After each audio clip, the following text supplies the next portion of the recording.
Now let's talk about your hardware settings.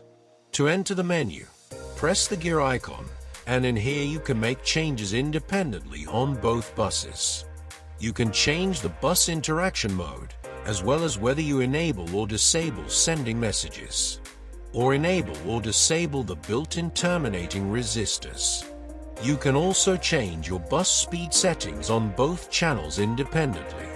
We are starting at a default speed setting of 500 kilobit per second on both channels.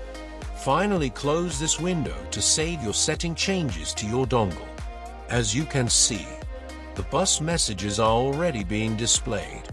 If you wish to change to CAN-FD, you can enable it in the drop-down menus and selecting your bitrate multiplicator for ISO settings. As you can see here, we've changed the settings and FD messages are available, including messages with bitrate switch. Thank you, and we'll see you in the next training video.